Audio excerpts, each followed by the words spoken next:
We welcome you to another live edition of the Sports Box, brought to you by our sponsor, Showcase Sports in Hamilton. Showcase Sports for the elite athlete. And by our friends over at CrowdPlay. Download the free CrowdPlay app today and check them out at www.crowdplayapp.com for details. Ladies and gentlemen, it's showtime.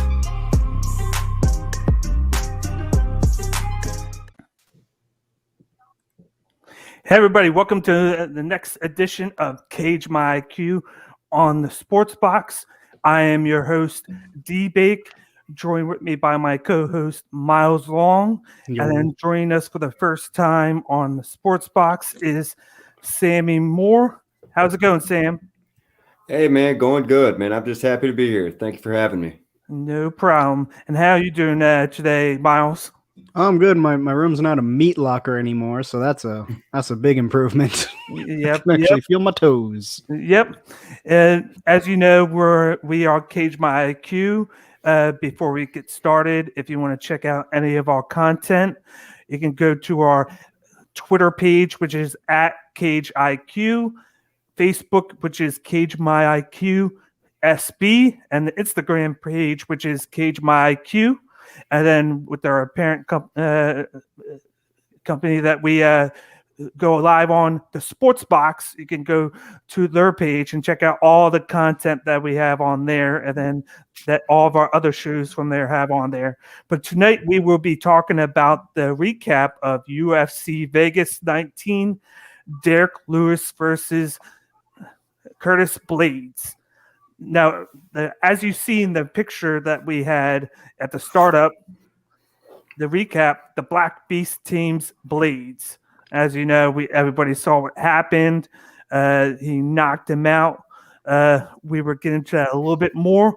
But what was your first impression, Sam, on this fight card? My first impression was I was eating my words because I picked Blaydes to win. So, to casuals, this didn't really seem like it was going to be a big fun card. It was just going to be like filler. But anybody who knew the names that are on this card, it did not disappoint. From the prelims on up to the last fight, it was a very exciting card. 1 out of 10, man. I'd give this thing about a 10. It was awesome as far as excitement.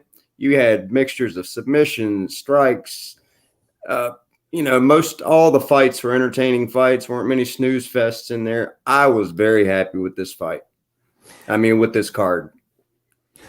Yeah, I know you were only able to catch the main card last night, Miles, but the undercard was really nice. I know you caught that, Sam. We saw basically the debut of Casey O'Neill, which was nice. We saw a pretty interesting stoppage with the Landwehr when he was getting up, and then he basically cursed out the ref, saying, I was getting up. But I think just thoroughly from the prelim to the main card, it was 4 great fights. Absolutely. And for it to be a fight night card, that's just fantastic. But before we get into the recap of the main card, this week, with my fight picks, I went 4-2. Actually, the first 3, I was 1-2, and then the last 3, luckily, I went 3-0. And then for the 3-week span, I am 11-6. So I'm feeling good about myself right now. It could go this week. It could go downhill, but right now I'm sitting pretty right now with my picks. Can we do the math on that? What is 2 and 4? Let's see, 4 and 2. That's out of 6. That's not bad. That's like what? A little over 60%, if my math is okay. Yeah. If I would have had an extra minute in my one loss, I would be 5-1. I feel like, but that's near nor there. But to go into the first fight on the main card, we had heavyweight matchup between Tom Aspinall against Andre Arlovski. Aspinall defeated Arlovski by second round submission. What was your first take on this, Sam? First off, can I ask, wasn't this in the beginning? Was this fight not the headliner for the prelims, and it got bumped up because it wasn't on the main card? Was it in the very beginning? In the very beginning, it was the first fight on this. There was a fight that kept on moving around. The one above it, the Imavov Phil Hawes fight, was the headliner on the prelim, and then they bumped that up because I think a fight got the Chase Skelly card, which is also weird. He made the walk out to the cage and then it got canceled. This fight, I had been hearing a lot about Tom Aspinall. I listened to Michael Bisping's Believe You Me podcast, and he often has Darren Till on there. And Darren Till trains with Aspinall. And I didn't realize just how big this guy was. 6'6". I mean, just a monster. And going into this fight, Arlovsky, a lot of people get starstruck when they get in there. He's a legend. He's been doing it for a long time, and he's been on just when you think he's out, he's back in. But with this fight, Aspinall, I think this guy's going to be the real deal. Out of, I think it was 64 total strikes. He lands 41 significant strikes. He was 37 out of 60. And what the beauty of this guy was, when he started to see that the striking wasn't going to get Arlovsky out of there, what does he do? He comes right out, does a blast shot, takes him down and chokes him out with a rear naked choke. He showed that he's well-rounded, he can adapt, and I think he's going to be a real problem in the heavyweight division. So, yeah, great fight, but Aspinall, I think he's the real deal with the right training, and if he has the right management to pick his fights, don't rush him, and let him slowly build like a slow burn, he'll be a force to be reckoned with in the heavyweight division. Yeah. Before I get to Miles, just everybody watching right now, if you have any comments on any of these fights or any of your input, don't hesitate to comment, and then we'll get to your inputs as soon as we're done with ours. We love the feedback from the fans that watch the show, because that's what we do this for. We do it for you guys. But what was your first take on this, Miles?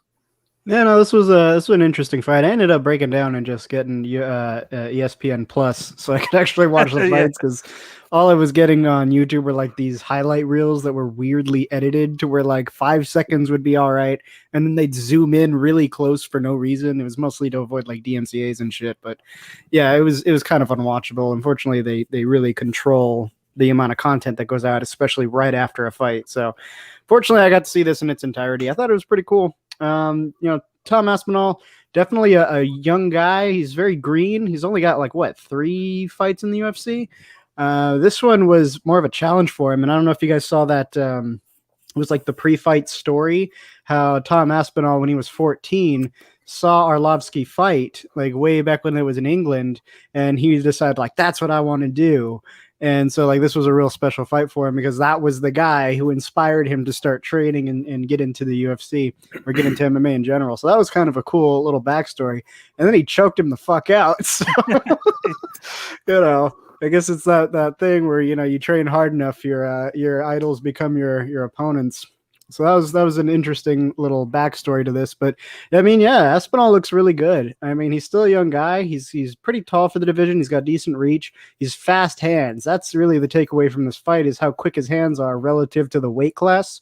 Like he's kind of like Cyril Gane in the sense that he moves a lot like a middleweight. He's very agile for his size. I think that's going to take him a long way, especially when we look at the other heavyweight bouts in this card. We compare sort of the athleticism and the movement and the speed of the hands and stuff. It's whenever you get a guy who's this big and that fast and that powerful, that tends to be good for them. They tend to go pretty far. So I think that's going to be a big asset. I think right now he's got a good strategy. They asked him who do you want to fight next, and he's like, I don't know, whoever's number 9. That's fine with me. He's not shooting for the stars yet, because I think he might be outclassed by a few fighters in the top 5. But as long as he starts building up strong and he gets some good opponents, gets good experience early on, I think he'll be a real threat. Maybe a year or two in, once he's got, maybe 10, 12 fights under his belt, yeah, he'll be in the top 5 for sure. And I think they're slowly stacking the heavyweight division. And I think this is going to be one of the guys that's going to be looking at, maybe taking the belt. Yeah, like anytime you train at a gym with Tyson Fury and Darren Till, you're gonna learn the strike pretty well. He has said that those two guys have taught him basically everything he knows since he's gone up to that gym, and even the humor, how he was how they asked him how his game is, and he was like, "What's that?" Oh, I know. They were asking about the grappling. They're like, "What are you gonna do in the ground game?" Grappling? He's like, "What's grappling?" And then Michael Bisping goes up. There's that Darren Till humor right there. Yeah. And then he has nothing but great things to say about them. So he's definitely soaking up every little thing that he can from those two, and it shows. Like, I know his first 2 fights before this didn't go past the first minute. So in the preview episode that I did Thursday, I made the point to say I'll be intrigued to see how he does when the fight goes past a minute, because I felt like it was going to with Andre Arlovski, because he's a veteran. Even though I thought he was going to get knocked out, I still thought it was going to go past the first minute. I wanted to see how he did with his gas tank and how he paced himself, and he did very well with that. And like, he had the first half of the first round, he was just feeling Arlovski. He was hitting him a little bit, and then Arlovski was getting him a little bit with a few kicks. But then he had that barrage of punches that he got Arlovski with. He must have thrown like 20, but then he wasn't really too tired. He did that, and then he slowed down, and then he started to be patient again. And he got hit pretty good by Arlovski, but you got to see that it didn't affect him too much. Then you went to the second round, and you saw him pick it back up, and then out of nowhere, which this is the reason why I think that the submission was so fast, and then Arlovski tapped out right away. It was that unexpected takedown. He took him down, but he pushed him right into the back of the cage, and it looked like he hit the back of his head. And then I felt like he was out of it, because as soon as he locked in the choke, he tapped out right away. So I felt like I think he was seeing stars, and he just tapped out, because that's not the first thing that he could think of, because you don't want to be seeing stars and then being tapped out at the same time. You're going to call for it right away so you can gain your composure. And then I thought it was perfect for him to have this fight, because this is a guy with so much experience, and he was able to fight him and beat him. And it's like a stepping stone. This is his signature win right now, and it puts him, like, he was ranked 24 now, but now he's going to shoot up probably to like the 14, 15 rank spot now. And he's going to want to fight that top 10 guy now, like number 10, like I said before, like a Gusto Sakai, or like a Walt Harris, something in that range, because he's going to want to get that next step. And once if he succeeds there, then he can go for that top 5 guy. And it's like a progression for him. Like, he's not going right into the wolves like Gain is, where he's 2 fights in, and now he's already ranked number 6, because he went right to the wolves. This guy has like progressed little by little. Like, this was his 3rd fight. Now he's in the top 15. And I've liked what I've seen with this hand speed and his striking. And then to see him mix it up now with the ground game will be even better. But I know he's going to like what. Not to comment, but like what Miles said, the heavyweight division doesn't have a lot of depth, so it's not going to take a whole lot for him to get in there and get up, get in the break top 10, and So it'll be interesting to see whether or not Dana White is going to push him to go faster than he wants to, because in the interview he basically said, like, no, I just want to like have incrementally move up, a little bit better. I don't want to jump to like a top 10 fight right away. But I think Dana White's going to be like, no, you got to make me money, get in there with those top 10 fighters and make me some damn money. So I'm interested to see if he's going to make him kind of do a Cyril Gahn sort of thing, or if he's going to be like, all right, let's let the new guy, have a few fights, get comfortable, and then we'll put him in a top 10 fight. But I don't know. I think he generated a lot of buzz with that fight, and so I think Dana White's going to want to capitalize. I think he's going to want to push him and be like, come on, let's go a little faster. So I'll be interested to see how that goes down. You got two potential, almost three potential future pieces in the heavyweight with him, Gahn, and Dacus, which we'll get to him in two fights on here. But things are looking up in the heavyweight division, and I just think that they need to keep this going. Like, you still got that log jam up at the top 5. So there's really no rush, though, because if you rush it too much, he might be sitting for a while waiting for a fight. So if you take your time with him, do it this way, have him go do like a top 10 fight, or maybe a guy between 10 and 15, and then do it. If he wins that, then go between 5 and 10. By that time, some of the logjam will be cleared up to where if he wins, you can give him a good fight because he's not going to be waiting. He'll be fresh. He'll have. He won't be too fatigued or too sluggish from waiting too long. Just like Derrick Lewis might be doing, because he might be waiting a while. John Jones has been waiting for a year because it's that logjam effect up there, waiting for whoever wins this fight. Because Stipe has only fought so much in the past couple of years, it's created that jam. So by that time, if you keep this going, it will be gone. The logjam will be gone, and you'll have a couple of these guys there that you can market if they win, that will make you money. Yeah, I think they should pair him up with another like sort of tomato can fighter in the division, kind of like we'll talk about with Olenek and Dacus. That was basically slow.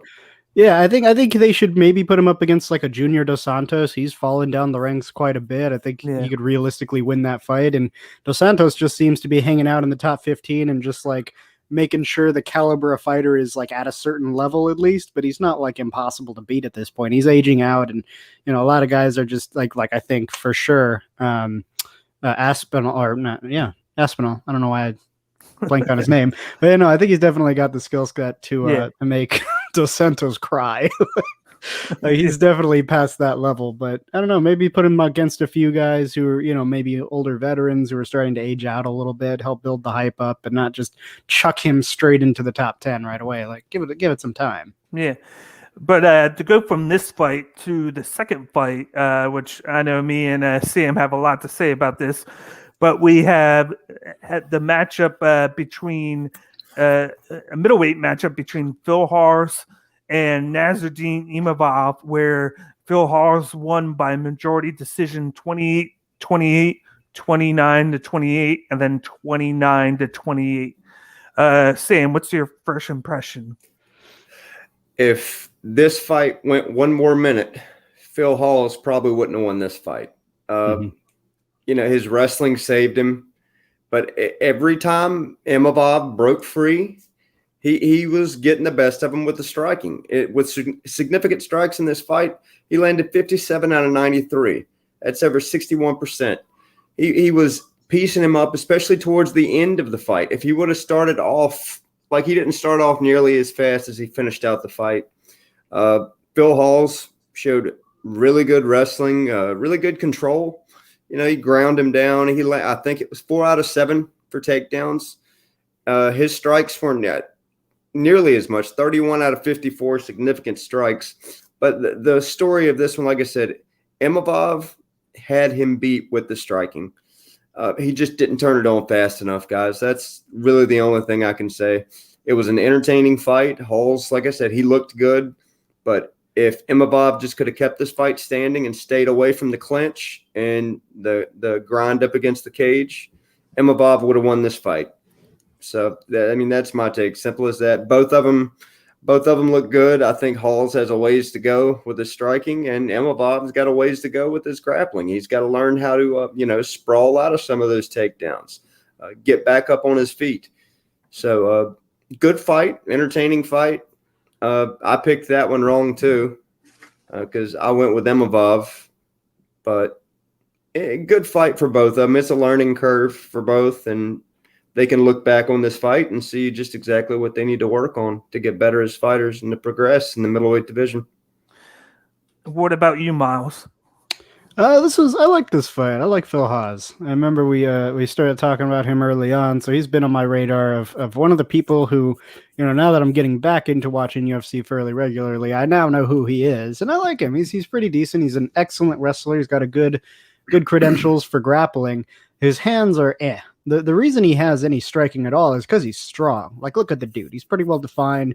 He's got a lot of muscles, but that's really the only reason he has striking at all. Because technically speaking, he's not all that proficient. And I mean, when you saw him trying to fight Imavov in terms of striking, you saw a lot of wild punches and stuff like that. So I think if he tightens up his technique a little bit, really capitalizes on the natural strength he already has, but just learns to use his body more effectively, I think he could be a real devastating power striker.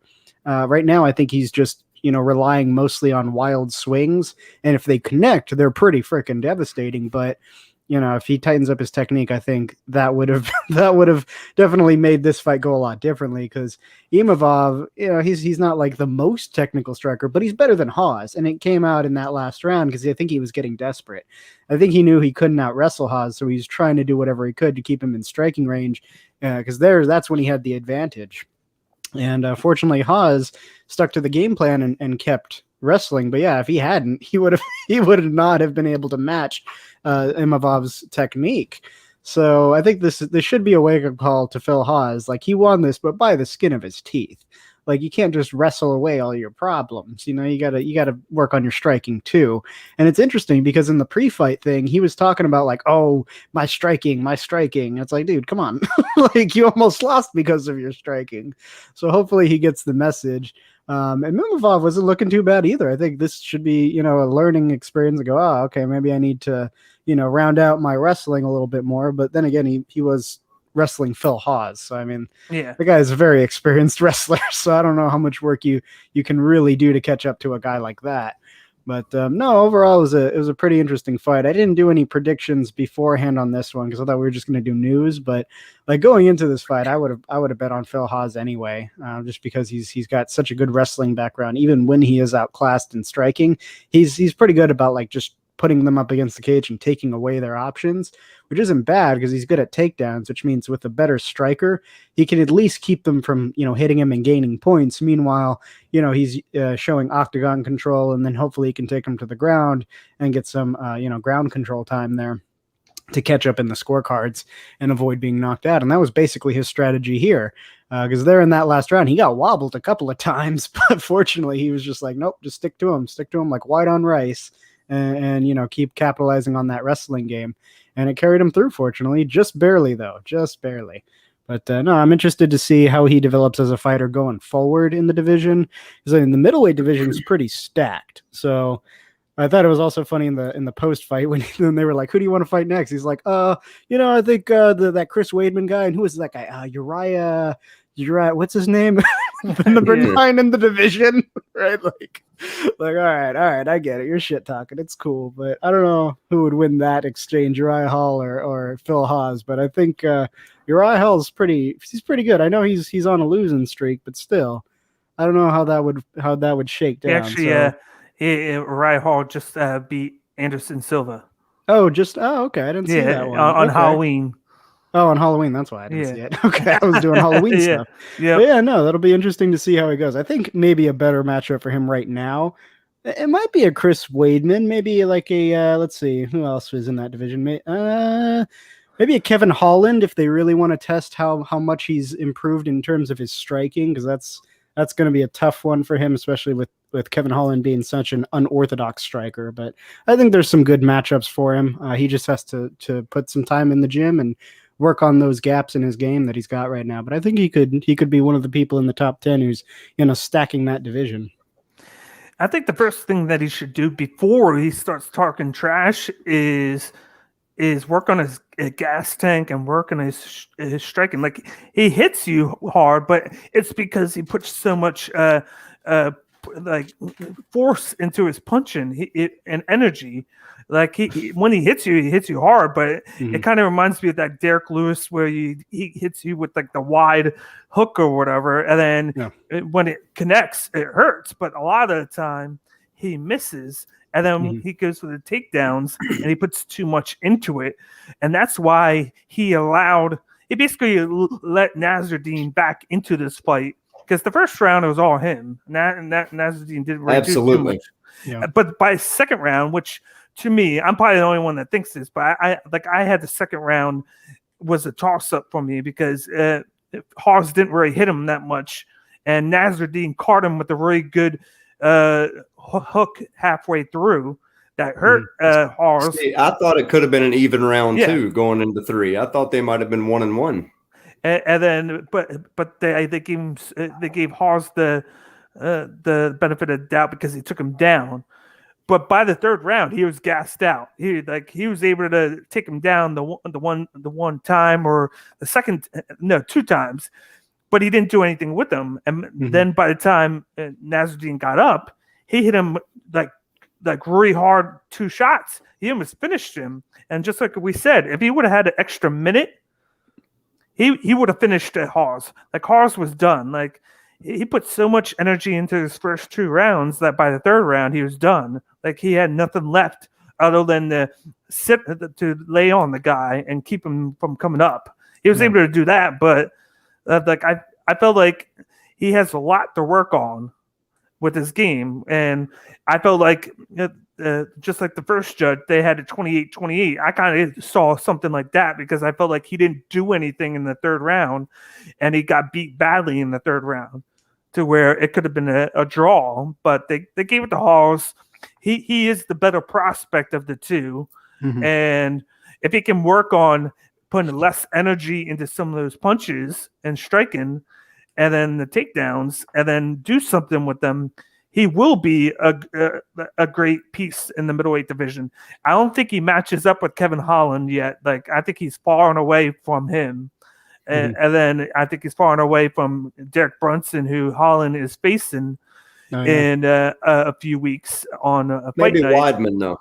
I could see him in Weidman maybe because Weidman's on his way out. And he's on his way out. I think he's going to lose to Uriah Hall. I think Uriah Hall, he's on the right track right now with what he's doing. And then that Silva knockout, I think is going to give him a lot of confidence moving forward. But I could see him like fighting Weidman and then test himself with that, and then hopefully make sure that he doesn't gas out again, because you can't gas out against one of these guys in the top 10. You gas out, they're going to capitalize on you. Oh yeah, and that'll be a big thing. That's why I don't know if it's like a cardio issue or something like that. Like it's a technique issue. It's 100% a technique issue because he's a wrestler. Wrestlers have amazing gas tanks because that's what's required. Like if you've ever done any wrestling or any grappling in general, like that's one thing that you learn early on. I remember when I was starting out in like jiu-jitsu and wrestling and shit, I started, doing it a little bit with my buddy who's just a big dude. He's real strong, but I kept choking him the fuck out. And the reason why is because at the very first 45 seconds, he'd be all strength and all muscles. And as soon as you ride that out, it's just, he can't fucking keep up.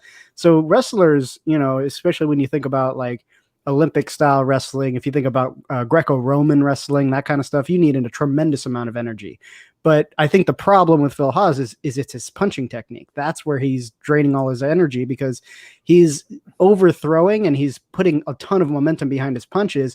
And then when they don't land, typically one of the things in striking that costs you energy is one, your breathing. That's a big one. And I think if he's not an experienced striker, his breathing is screwing him up. Two, when you commit a ton of energy to one punch and it misses, it's just a net loss. You didn't gain anything from that. So he needs to tighten up his technique so that one, he knows when to throw those big punches. Kind of like Usman is a good example. He uses that jab a lot, but the jab really it's learning about your opponent. You're using it as a measuring stick, and you're also using it as a tool to see how his guard works. And so once you get a good feel for, okay, I think I know generally what his range is. I know how he's going to react if I throw punches. Then you start landing those big crosses. That way you're burning as little energy as you can, even when you miss, because you're not overcommitting. And that's Phil Haas's big problem, is his power is all about overcommitting. He has to overswing because he doesn't have the technique to throw a clean punch and still have it land powerfully, which I think if he gets a better striking coach, he could. He's a big dude. He's pretty freaking strong just naturally. It's just he doesn't know how to use his body yet for that sort of thing. He reminds me of Balrog from Street Fighter. That's what he reminds me of. It's the big up front, but then his legs are kind of small. But I'll tell you another thing too, not to interrupt you, Bake. Those muscles don't help him all that much with the gas tank either. It reminds me a lot of Tyron Woodley. He's got all those muscles. Those muscles need oxygen, and you get to burning. I mean, I don't know if you guys noticed the size of this guy's thighs. Yeah. His thighs were freaking linebacker size thighs. Mm-hmm. You move around, it doesn't take much before those muscles start needing oxygen. Yeah. And, he gassed out. Well, that's why breathing and striking is so important. Your breathing is what regulates that. So if you're good at breathing, essentially what the idea is, you want to take in a good amount of oxygen and then let it out as you need it. That's why you hear a lot of strikers in the gym that go tss, tss, tss. The whole point of that is, one, to regulate your breathing, and two, capitalize on as much oxygen as you can instead of like through the full fight, because then you're taking in oxygen, but then you're not allowing it to circulate through your body and supply your muscles for when you need it.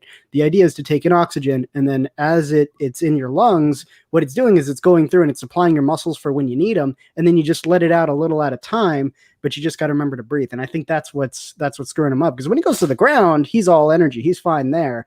And I mean, if you think about it, in the middleweight division, you're keeping down a full-sized, guy who trains to fight. You're holding him down against his will. That's a ton of energy, and he's got that energy, but it's the striking that's screwing him up. And I think he just needs a better striking coach. I don't know what they're teaching him. I like how he's been using those leg kicks. Like he had the one where he made Nasruddin fall, and I'm like, that's a good thing to add to your repertoire as a guy like for wrestling, and then the power striking that he's doing. You can take a little bit away from the striking, just do those leg kicks, get the guy off balance, and then go for the takedown, and then go with the ground and pound there. That's been a great addition to his game. I just think that he puts too much on the striking where it tires himself out. Like it's either he wins the first round, like he needs to win the first round. That's like he has to, because if he doesn't, there's really no shot of him winning right now because of him tiring out. Unless he gets lucky and he knocks the guy out in the first or second round. Like that's the obvious thing. In the first fight, he won in like 20 seconds. But this one, like he won the first round, then Questionable second, and then he just was done by the third. Yeah.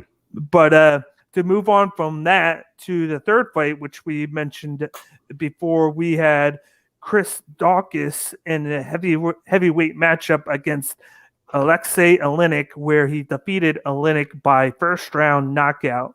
What is your first impression, Sam? Well, first off, Philadelphia. He definitely put on for Philadelphia, that's for sure. Woo! I knew when he was coming into this fight, Oleinik's nobody to mess with. You don't want Oleinik to get hands on you.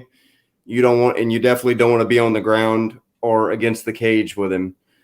And even Daukaus had said he had got a little nervous when Oleinik started to get close. Mm-hmm. But I got to say, man, he held his composure. There's not a whole lot to say about this fight, except Daukaus has power. He's another one of these heavyweights that if he's managed right, the fights are picked for him right, he could be a threat in the heavyweight division. The heavyweight division is not deep. It doesn't take but two or three. Or look, Cyril Gane. He's right in there fighting a top 5 guy now.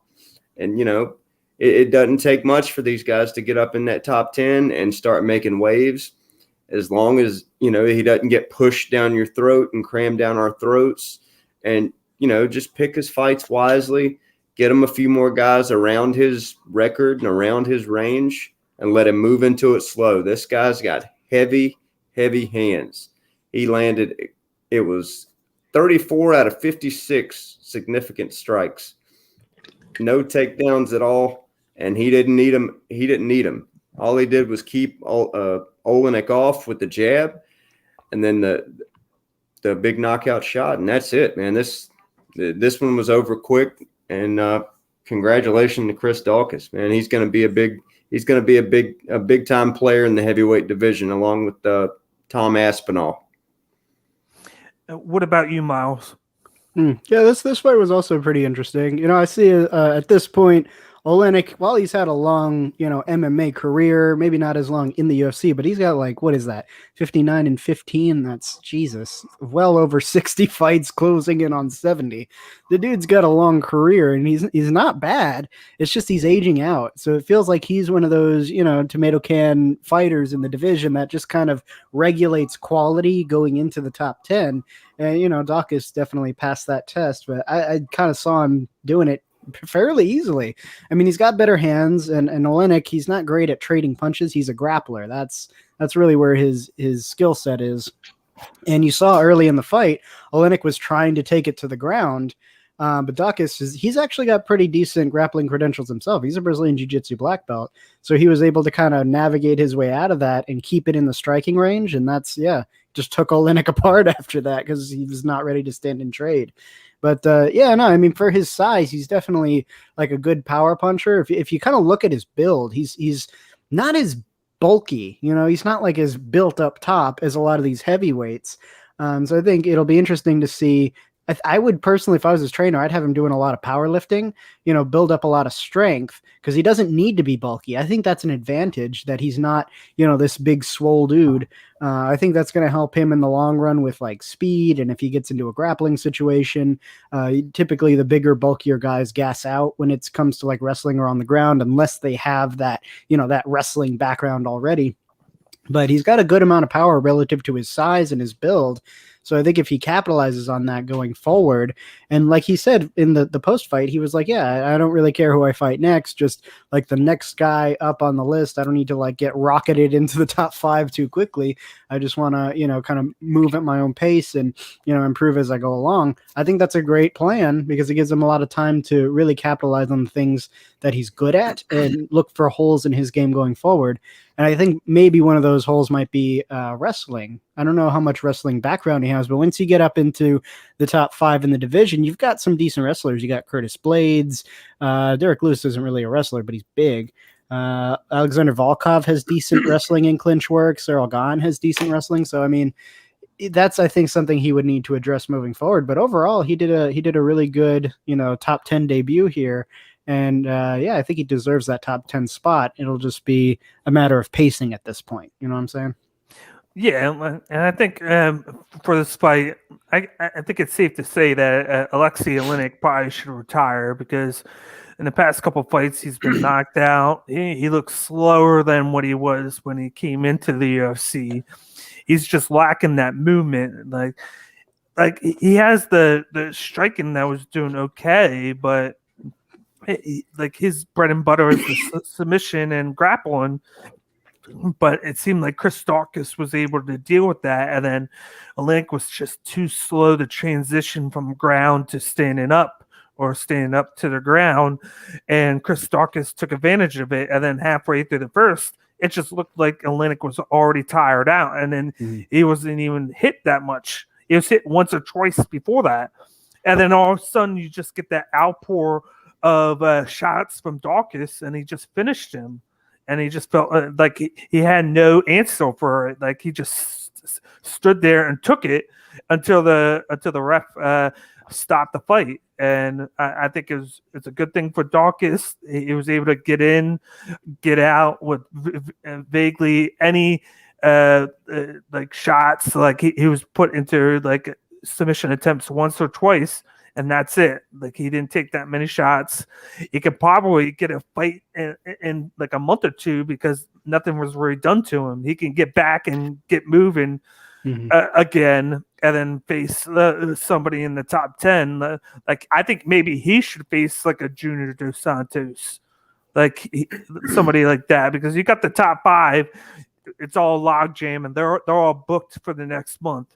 And there's not that many guys to go after. You got like Junior Dos Santos.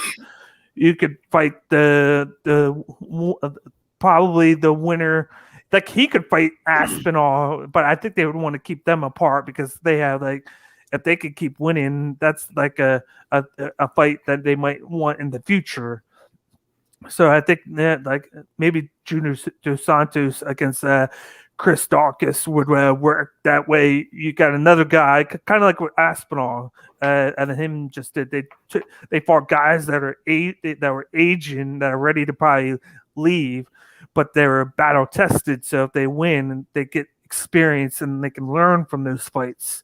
And he could do another one, and then that would jump him into the top 10, into like that 7-8 range, and then after that he'll probably sit for like 5-6 months waiting to figure out who he can go with next.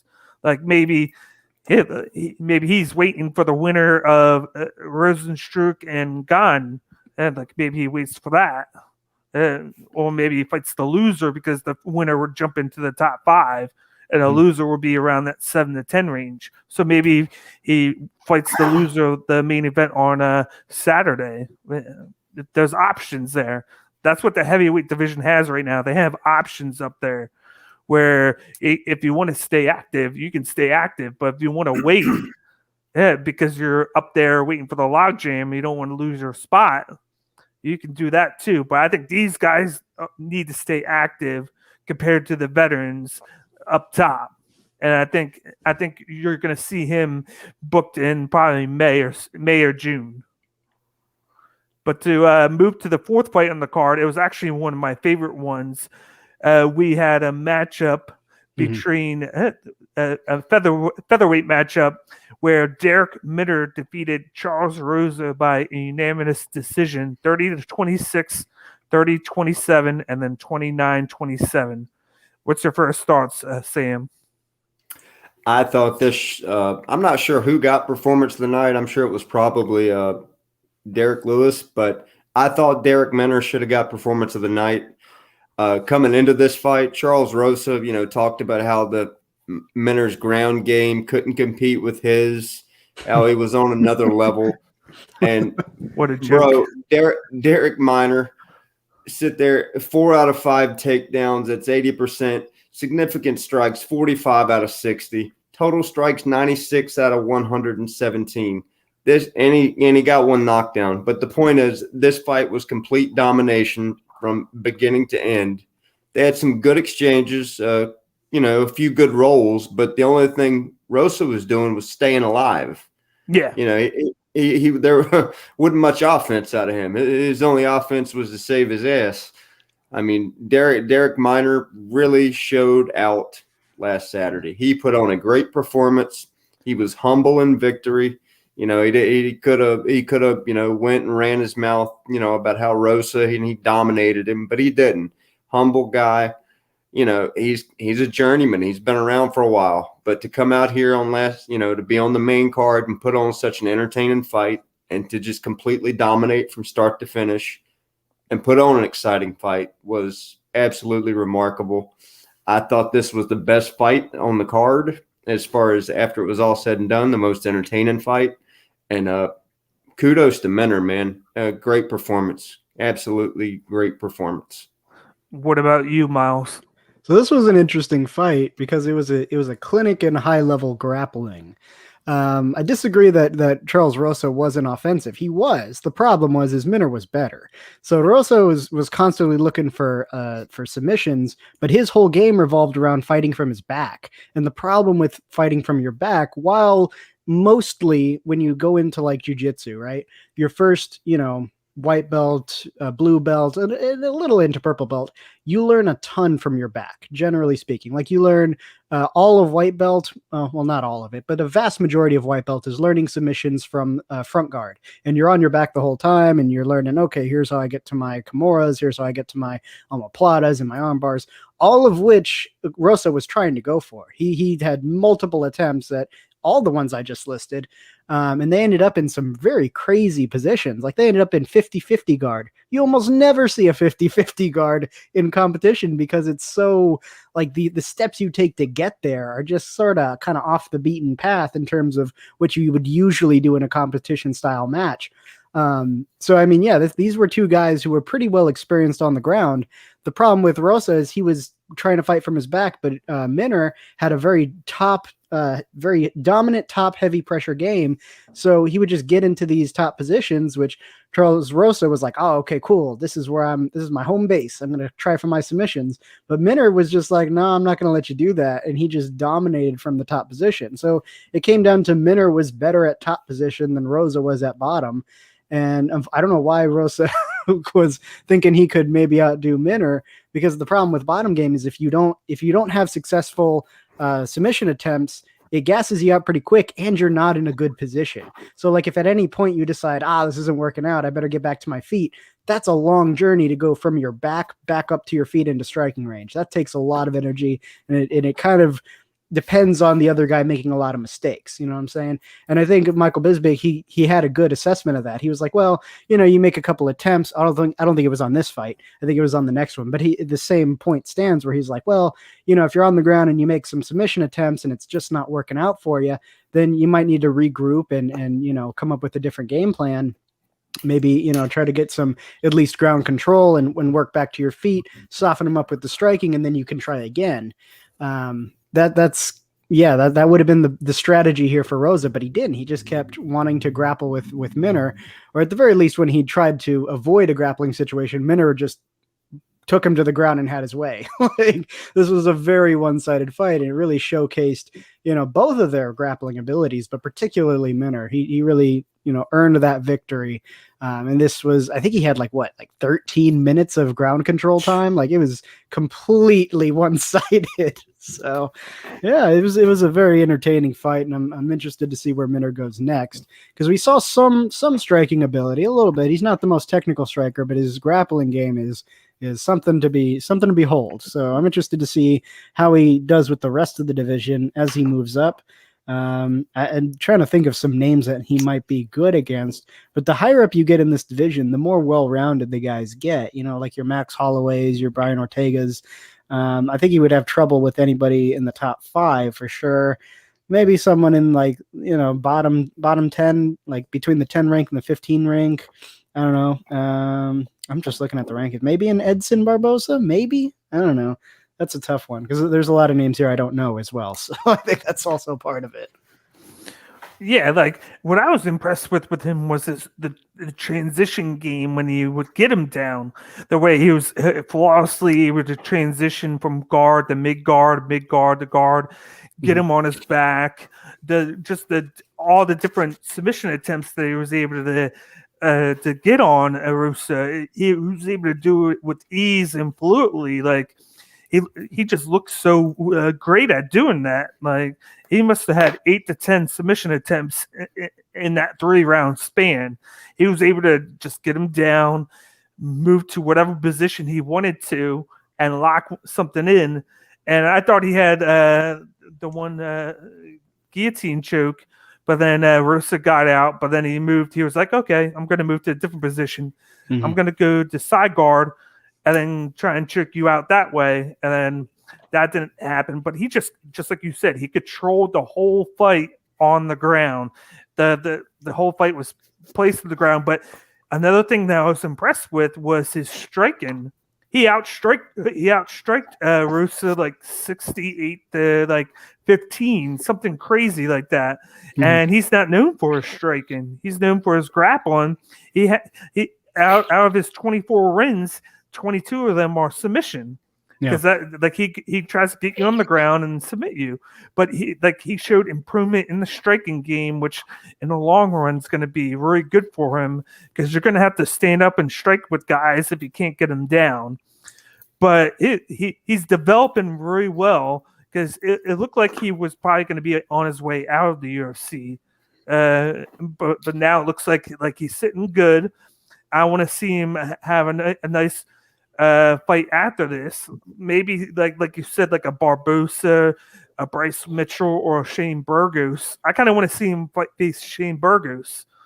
That would be a good fight. Yeah, that would be an interesting matchup there. And if it can win that, then it'll shoot him up to around the 10 spot, and then you got all those guys like, I think he's not ready for like the Volkanovski, Holloway, Ortega, Magomedov or Rodriguez or Korean Zombie, but like you got like a guy like that he could face in Jeremy Stevens that he can face that's been on a losing streak, but because he's fought all the great guys, and then if he were able to win that would prove to us that he's there to face the top 5 guys with the grappling and then the improved striking that he's shown.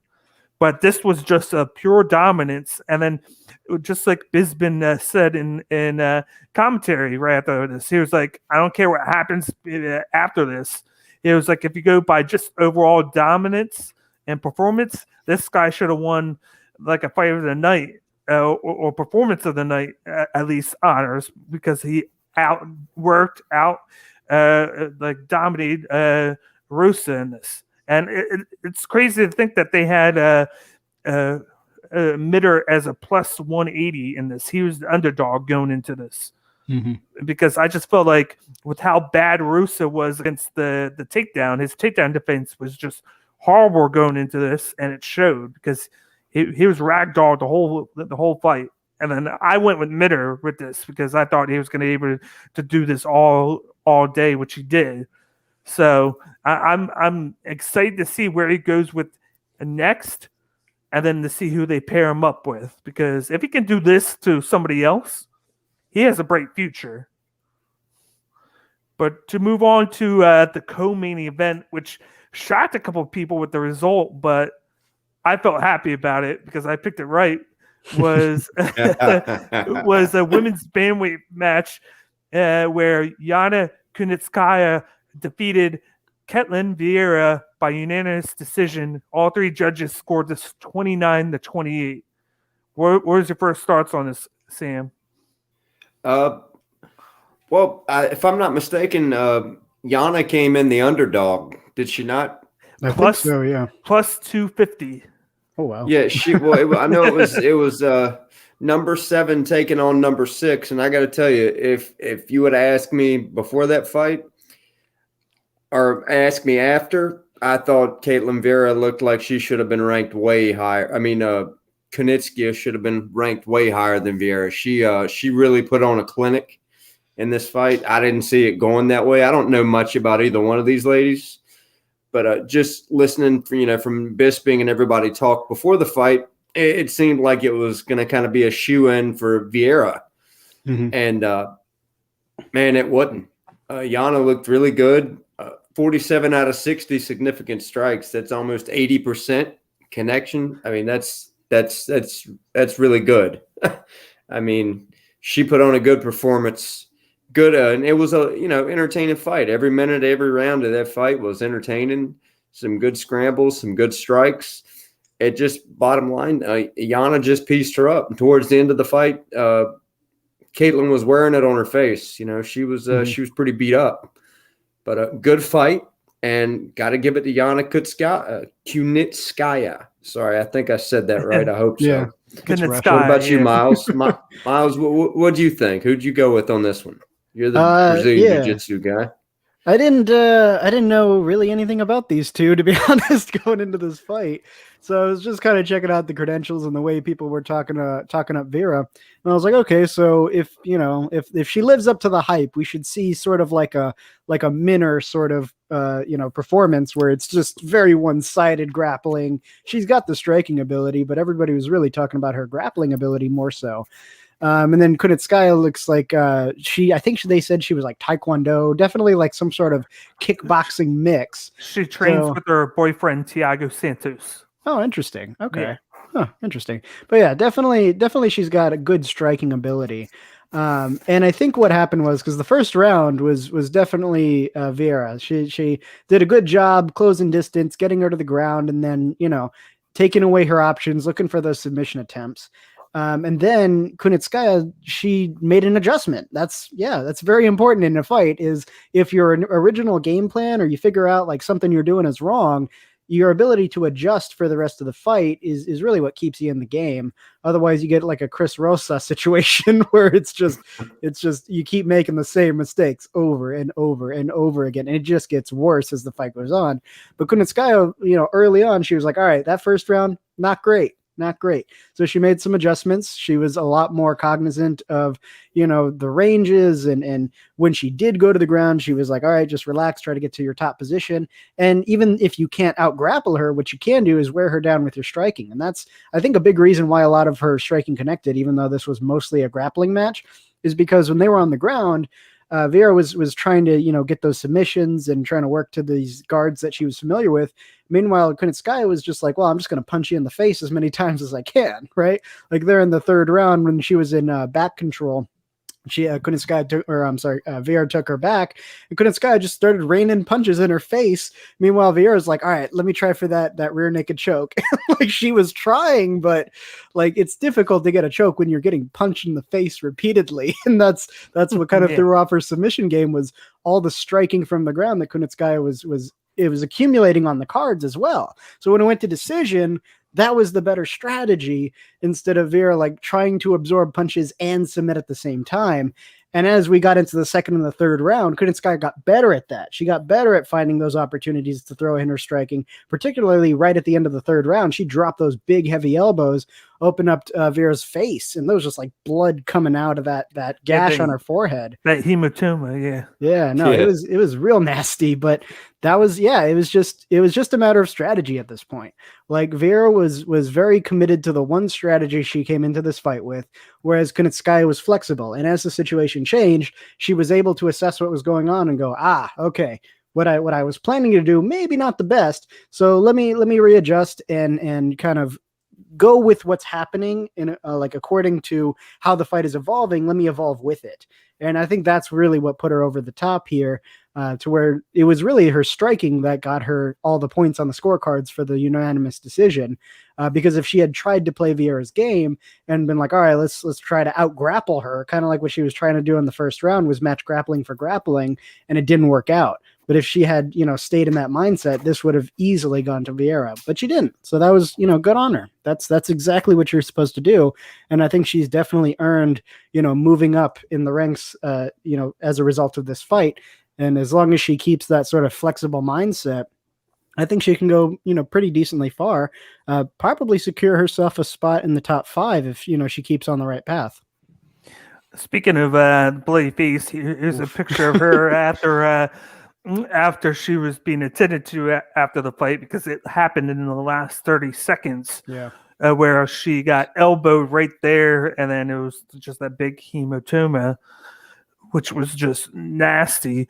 But just like you said, like she was going with the Derrick Miller attempt, where she was taking her down and then going with that route, and it started out well in the first round, but then, like you said, I think Kunitskaya made the adjustment. She was like, if she's going to take me down, like she did pretty well, defended it for the most part in the first couple rounds, where she would hold her back the first time.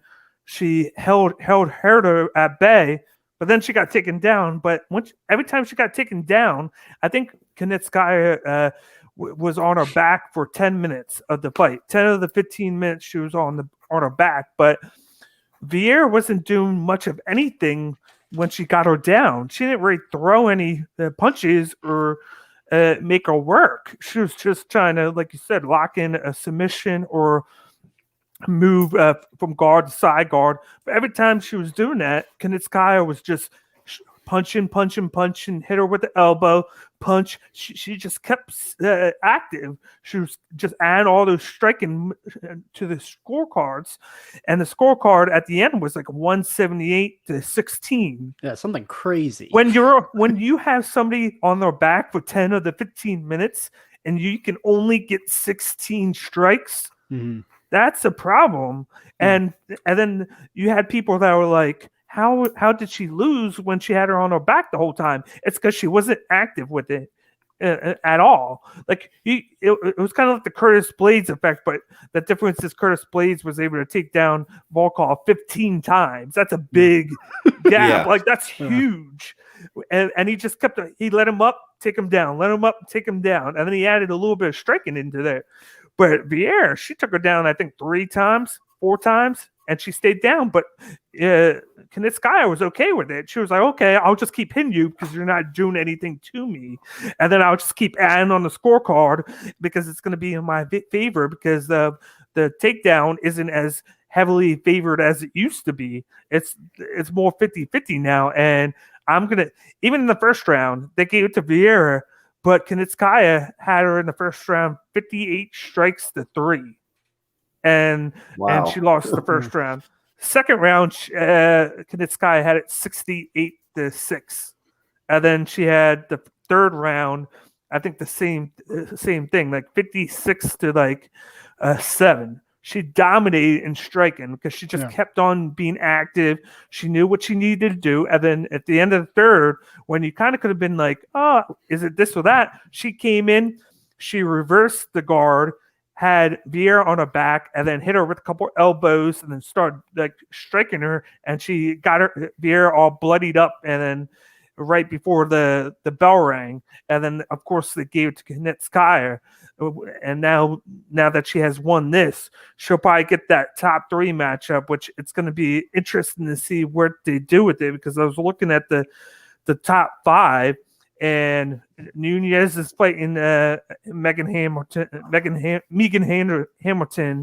next Anderson. week. Anderson. But you got Holly Holm, who just got announced. She's going to be fighting Pena, so that's the 2-5 matchup. And I think Irene Aldana is fighting Aspen Ladd next month, which is the 3-4 matchup. So that leaves number 1 ranked Romain de Rondamine as the only person up there to face right now. So maybe they book that just because she has no one to fight. Do we do Kanitskaya and de Rondamine? Or she just sits and waits to see what happens with a couple of these fights that are going to happen because this was a pretty good performance from her for the fact that she was on her back most of the time. Like I was impressed with how she was able to work on her back because she adjusted and got the win just because the striking difference was so crazy that how do you go against her on the scorecard, like 178-16. Like you can't bet against that or be like, I'm gonna have her go with the loss. Like how can you do that? That's 160 strike difference. And all Vieira did was take you down 4 times and sat on her. Basically, that's it.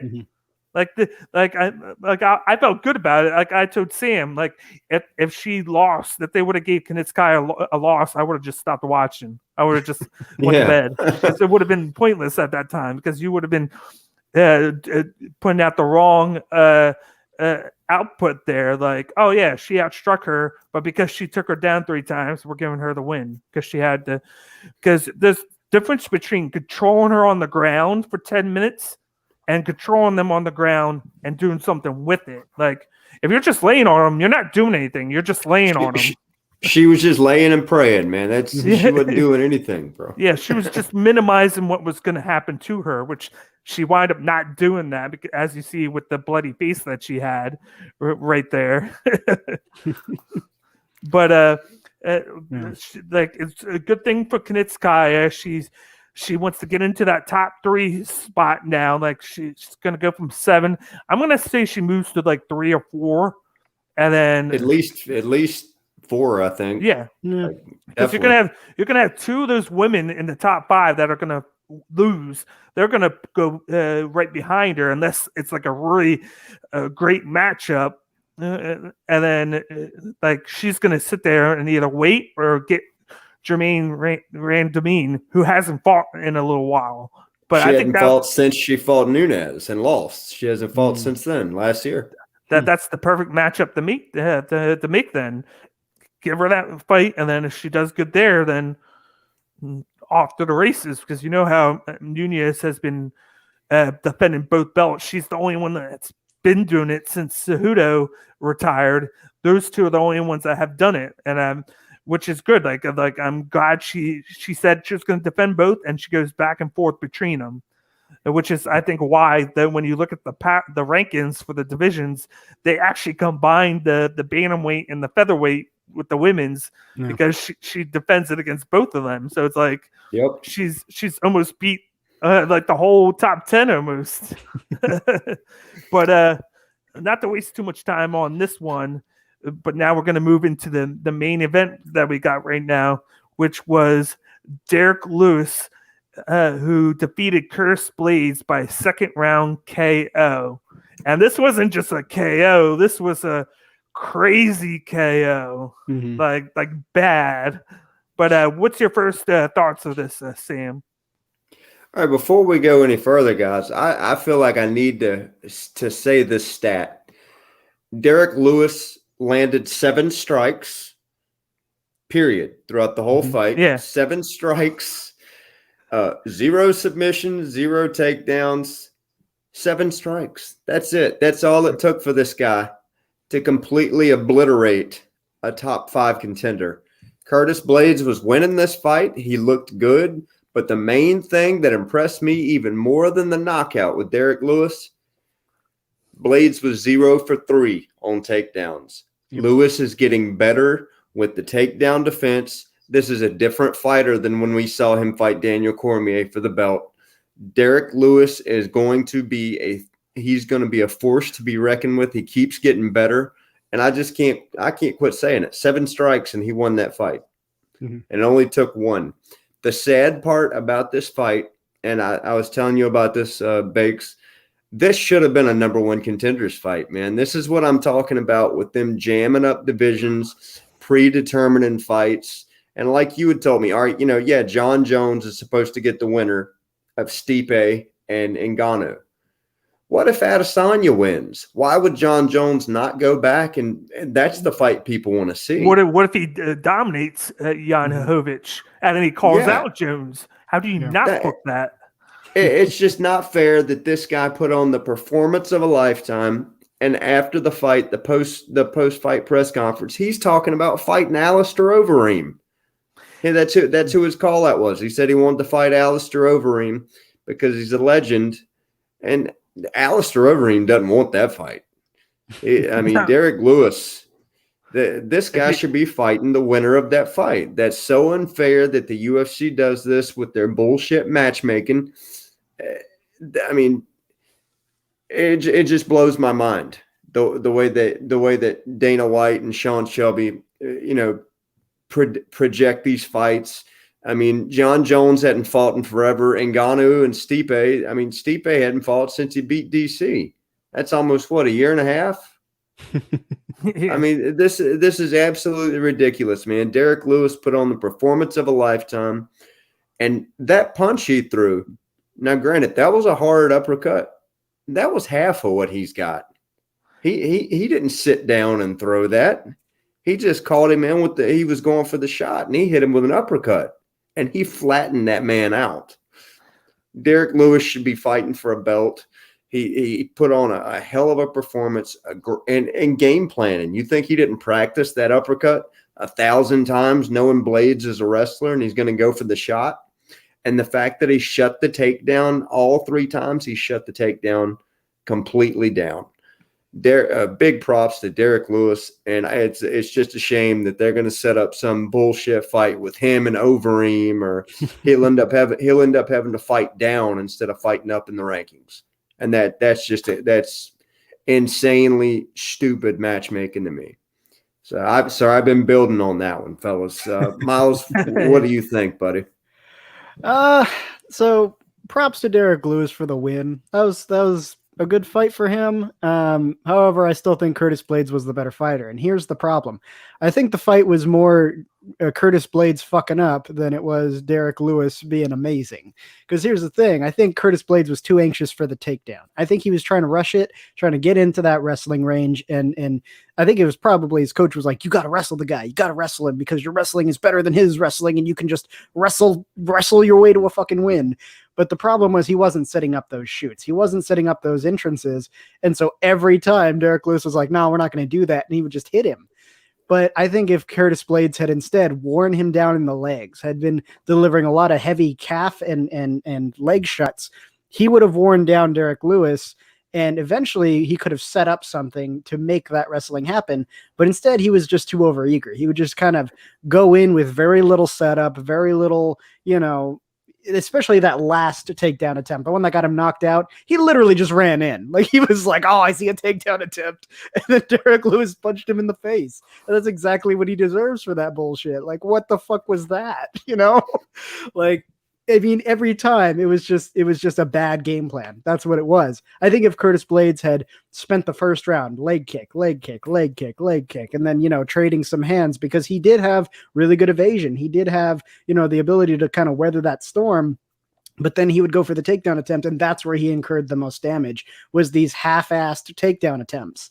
And I think if he had spent that first round really kind of beating up Derrick Lewis with the hands and using his movement and his evasion, and then gone into the second round and kind of wore him down like for about half the round, and then started setting up more intelligent wrestling attempts, more intelligent takedown attempts, this would have gone very differently. Because Derrick Lewis, he does have a ton of power, but he doesn't have Curtis Blaydes' agility. He doesn't necessarily have the same sort of evasion ability. Like, when you see him strike, he's very powerful, and when he connects, it's devastating. But when you watch him strike, he's not the most technical striker. So Derrick Lewis should have been capitalizing on those holes. Like, that's where the game plan should have been, not just, oh, I got to wrestle him, because that was it was like a double-edged sword for him. Because, Derrick Lewis, obviously he was training to, stuff those wrestling and those takedown attempts. And the main way he would have done that was with his striking, and Curtis Blaydes just played right into his hands. It was just bad training. I don't know if his coach taught him that, or I don't know why he was going in with these like really weird, not well set up takedown attempts, but that's what cost him the fight. I don't know if we see a rematch in the future and Curtis Blaydes has a completely different game plan, then I think this would be a far closer match, and it might actually go the other way. But no, I think Derrick Lewis prepared well for this fight. Curtis Blaydes didn't. And if Derrick Lewis keeps this momentum going and he keeps training well and he keeps preparing effectively for his next opponents, he even called out Stipe. He wants that fight. He's like, oh, I love them wrestlers. And if Stipe's not careful and he does the same thing Curtis Blaydes did, then he's going to lose the same way. So it's a lesson to like any sort of high level wrestler in the division thinking like, oh, I can just out wrestle these guys, because typically heavyweights have a gas tank problem when it comes to ground fighting and wrestling. And so if you have like a very, varied background in terms of grappling and wrestling, you tend to think, oh, I can capitalize on that because all these other heavyweights are going to gas out. Well, that's not necessarily true if you don't mix your grappling and your striking in a way that makes sense, and you're just kind of running in for these takedown attempts. You're going to keep eating these big punches, especially in the heavyweight division. Like, that's sort of the thing that they all have, is they're big dudes and they can hit pretty fucking hard. Yeah. And the higher up you get, the bigger the power differential. You know what I'm saying? So yeah, I think if Derrick Lewis really keeps working on his wrestling and his ground defense or his takedown defense, that's going to carry him a long way, because he's already got the power. I think he just needs a little bit of a tune-up in terms of technique so that he's not like swinging as wild. It kind of looks a little sloppy sometimes, but just some small adjustments in his striking game and keep working on that takedown defense. He could easily, carry this well into the top three, potentially even have a realistic shot at the belt. Yeah. And I think the big thing with this was the fact that I think he played Curtis Blaydes for a fool in this fight. Mm-hmm. And that's what I just think, because they interviewed him right afterwards and they were like, what did you do to prepare for this fight? And he said, all I did was, like, I knew he was going to go for the takedown, so I was going to throw the uppercut every time he was going to do it. He was like, I knew that he couldn't help but want to go for the takedown. Yeah. And my game plan was to throw the uppercut to challenge that and to go for the knockout. I'm not going to really go for anything else, because I know this is his bread and butter, is constantly go for the takedown. You start the first round in the first 30 seconds. At the 30-second mark, he clips him in the face and he stuns Blaydes. Not like with the knockout, but he stuns him. Like, he didn't catch him fully, but he got him. And from there on out in the first round, he kind of stayed away from the takedown. Like, he was like, oh, he caught me, I'm going to go away from that. And then that's when you saw Curtis Blaydes go with the better game plan. He adjusted. He was like, I can't do this, so I'm going to go with the leg kicks and the striking. And the leg kicks were vicious against Lewis. At one point he hit him with the leg kick, and Lewis fell down and fell back. And then that's when he could have went maybe for a takedown then, or go for a strike. But I think he was a little bit too passive when he hit him with the leg kick. He didn't go after him. He wasn't going in for the kill. It was too much of a pace in himself. But whereas with Derrick Lewis, he was throwing those shots, but what I liked about Derrick Lewis was he was pacing himself. He was overexerting himself like he always does. He has the nutritionist.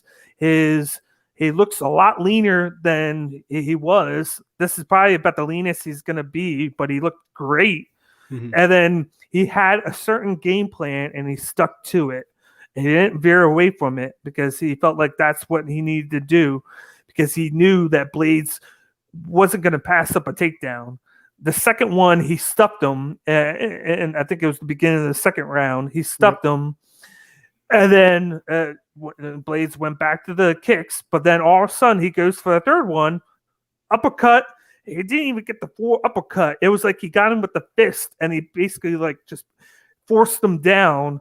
And then because Herb Dean was too far away at the time, it got those two punches in at the end that people are talking about, like, oh, why did he get those two fatal shots and he could have done damage? It's because Herb Dean was out of position, and as a fighter, you got to keep going until the ref tells you to stop, because anything could happen. You could stop, it could have it continue, and the guy could get up, or the guy or whatnot. And it sucks for Blaydes because he was out unconscious for 2 minutes. Yeah, and now with this loss, he was potentially going for a title shot, but now he's gonna have to fight back from this.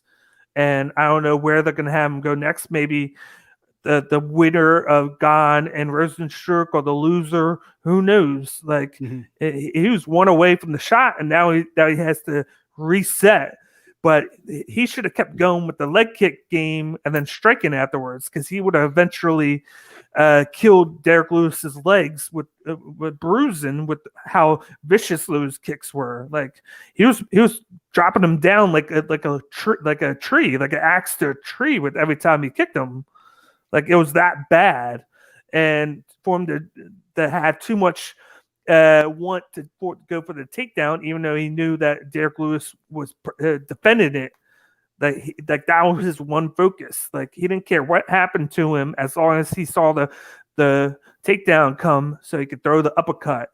And then, Derrick Lewis, he's the one guy that, even if he's losing, he can come back from anything and just knock you out. That's why he leads the heavyweights with 13 knockouts.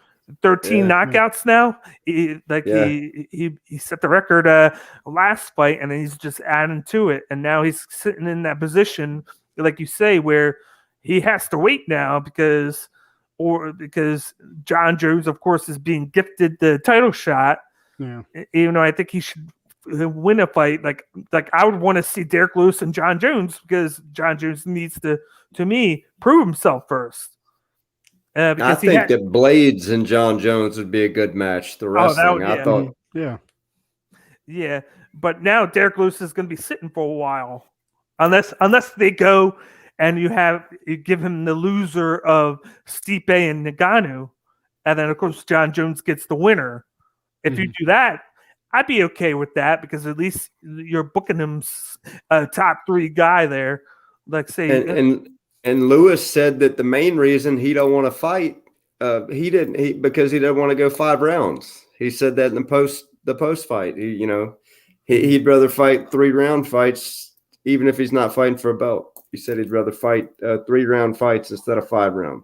He did a 5-rounder. He did it his way, and he won in the second round. So, and other than the leg kicks, he didn't take too much damage, because he didn't get taken down, and then he got struck, I think, a couple of times, but they weren't that bad. The bad thing was that one leg kick that basically dropped him down. That was it. But give him like a couple weeks, he'll be good to go train wise. So You wait until the fight the end of March happens, and then you'll have a better idea of who he's going to be able to fight next. But I think it could be Stipe, because I'm going to predict right now, unless I see something differently, I might see Ngannou winning. Then you got Ngannou versus Jones, and then you book Lewis against Stipe, like you said, and you get that wrestler matchup for him again, and then which would be perfect. You book those two, and then it kind of leaves Blaydes to go fight the winner of Gane and Rosenstruck, which I would hope Gane wins that. Then you could have Blaydes against Cyril Gane. That would be a nice matchup. Yeah. But you got, just like we said before, you got a lot of options in the heavyweight division to where you can book certain ways. If a guy that you thought was going to win loses, like they got a lot of ways that they go with this. But it was a perfect game plan to me by Lewis, sticking to his guns with what he was going to do, and then kind of a lazy game plan by Blaydes, because one thing didn't work and he just kept pressing it here and there, whereas the one part of his game that was working, he just kept going away from it. You should have stuck to it. He would have eventually worn down Lewis with the leg kicks, to the point to where he can't defend the takedown. Then you go for the takedown. But because he has to even if you just set it up better, that's the thing. Yeah, because anything, anything than what he did, right? Yeah, because like Derrick Lewis, they're like, "What was your strategy?" I'm just going to uppercut him when he tries to take me down.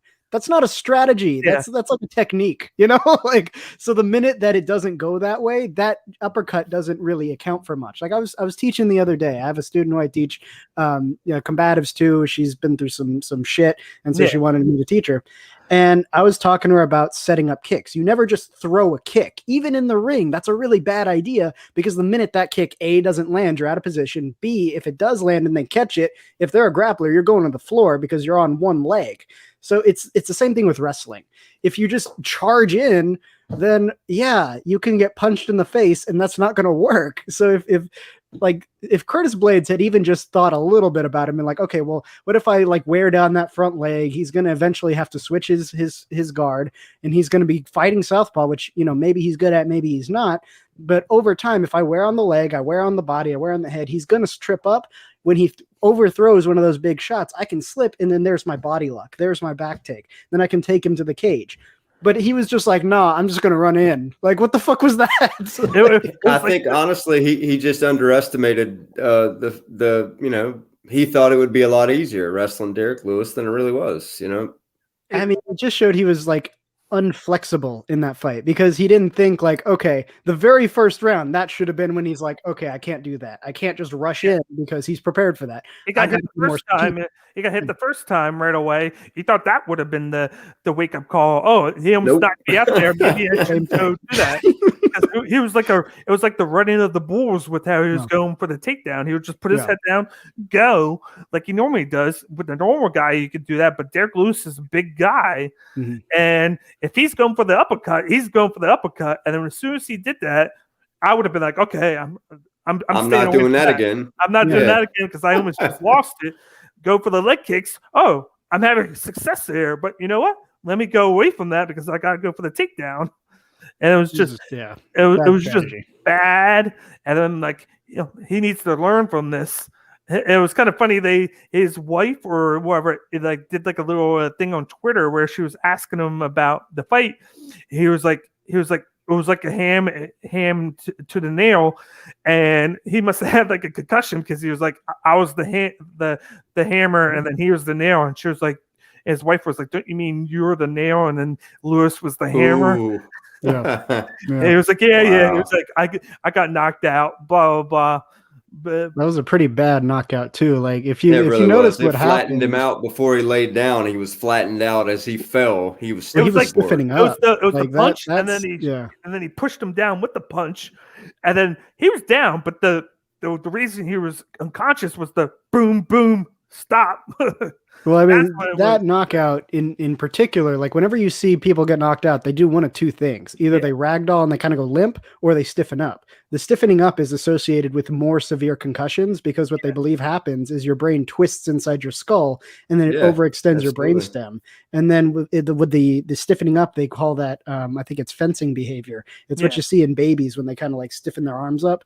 It's not fully understood why that happens, but they do associate it with like, oh shit, you've actually like fucked your brain up pretty bad here, and that's why it took him so long to revive. Because man, he got rocked, but again, he didn't do anything to stop it. He just ran in, and then he just Lewis happened to catch him right on the chin, right where it needs to happen. Because usually those chin shots they cause the head to snap, and then as you try to recenter your head, that's what causes the brain to twist. And it wasn't like it was going up too. He got him like it was going down like a stomach punch almost. And he put his head right into it. But he did it the first time and he didn't learn. It's like crazy. It was kind of a weird uppercut too, because he didn't even necessarily catch him plush on the knuckles. It was like kind of half knuckles. That's what I said. It didn't even look like he didn't sit down on it or nothing. It was like he's getting ready to do like the Ryukin. Like he was going for that.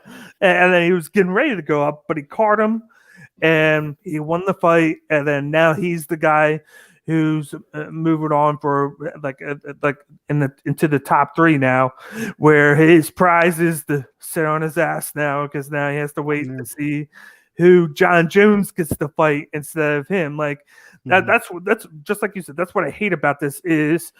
And like he's been in the division the whole time. He's worked his way up to this point just for a guy to go up from light heavyweight. Even though John Jones is a beast, he's unproven. But he's unproven in the heavyweight division. He's proven in the light heavyweight division, but he's not proven here. He should have a fight, like a fight to get that title shot. Whereas Lewis has been there. Fighting hard this whole time, and he lost his title shot, and now he's getting another. He had to work himself back up. He earned it. And it wasn't to me. It wasn't really a true title shot because he took it on short notice. Because the guy that Cormier was supposed to fight got hurt, and then Lewis was like, "Okay, I'll step in," because I think he had fought a couple weeks before that.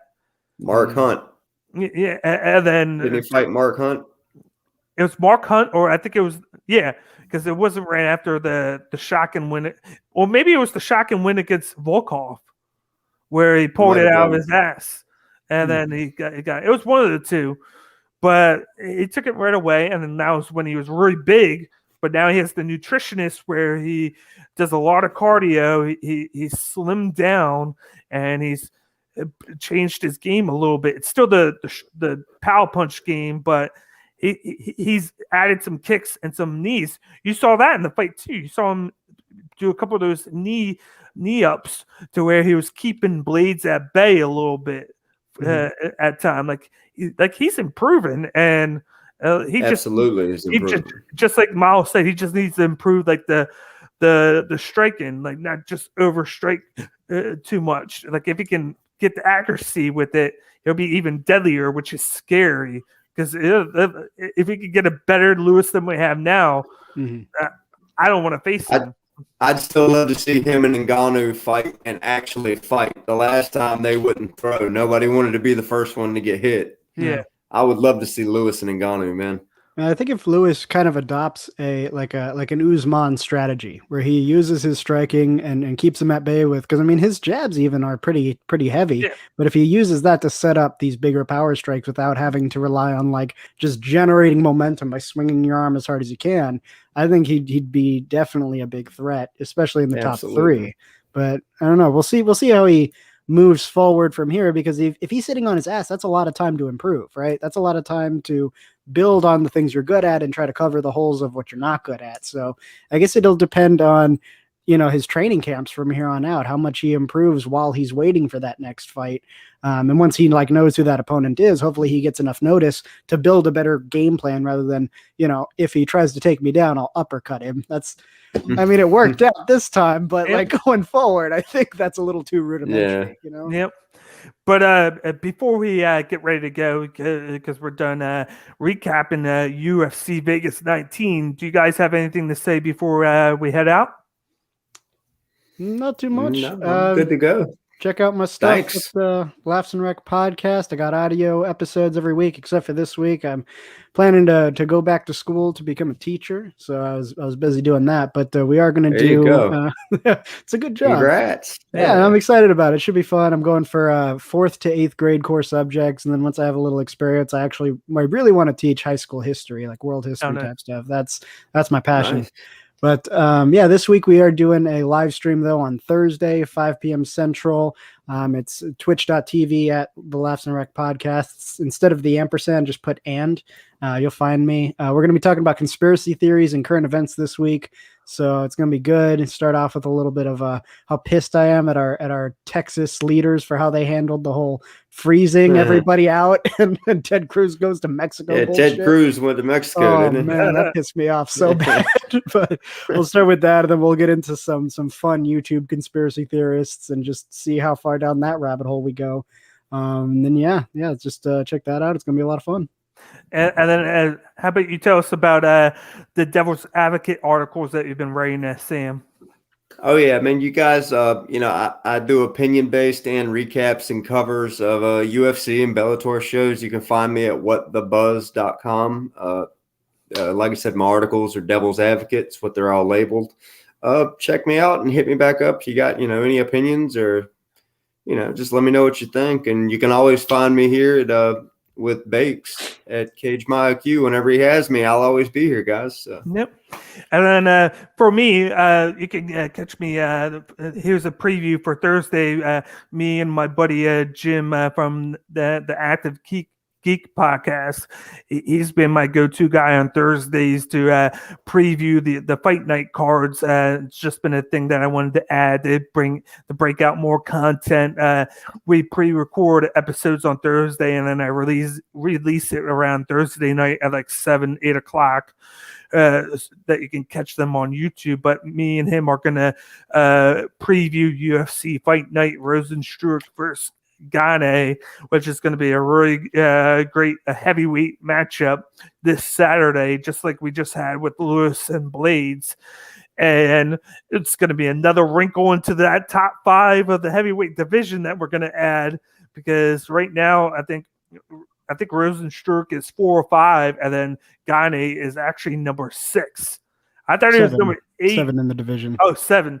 I thought he was number 8 or 9, but he's actually 7. So if he were to win that, he would move into the top 5. And that's just like I said before, to add another guy sitting waiting for a shot because of that logjam up top. But you can catch that on Thursday around 7 o'clock when we post it on the YouTube. I'll post it on all the socials on the YouTube channel. Will be up right away. Then I'll post it onto Twitter. I'll post it onto the Facebook. But you can find all of our stuff on Facebook, Twitter, and YouTube, and even Instagram.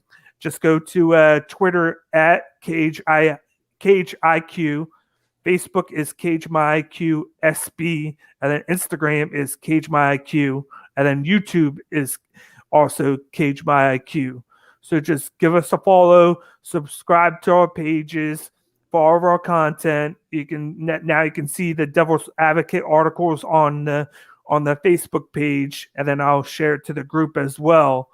But thanks for tuning in, guys. That was a recap of UFC Vegas 19. We're moving on. We got another thing I want to say before we leave. We're going to be doing a collab next Thursday with the other fighting podcast on here. I think it's called Fighting Words. We're going to do a collab preview of UFC 259 next Thursday. Next Thursday at 8 o'clock. We're gonna preview that because there's 3 title fights just in the top 3, and then the other 2 fights are no slouch either. So it's gonna be a lot to cover, which is why we're gonna do a collab show. So you got a lot of people with a lot of opinions because it's gonna be a huge show on I believe it's March 6th. So look out for that next Thursday at 8 o'clock. And then, of course, next Monday, we're going to review the Fight Night card from that's coming up this Saturday. So I'm your host, Steve Bake. We got my co-host, Miles Long, and then we got Sammy Moore. See you guys on Thursday. See you. Peace. Later.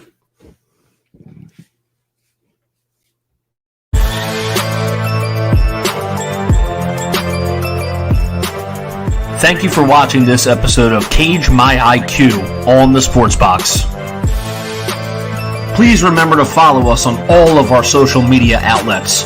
On Facebook at Sportsbox Show, Twitter at Sportsbox Show, Instagram at The Sportsbox Show. Find us on YouTube and join Outside the Box, our Facebook sports discussion group. The Sports Box is brought to you by our sponsor, Showcase Sports in Hamilton. Showcase Sports for the elite athlete. And also our friends over at CrowdPlay. Download the free CrowdPlay app today and use promo code THEBOX at sign up for 10 free points. Thank you for joining us.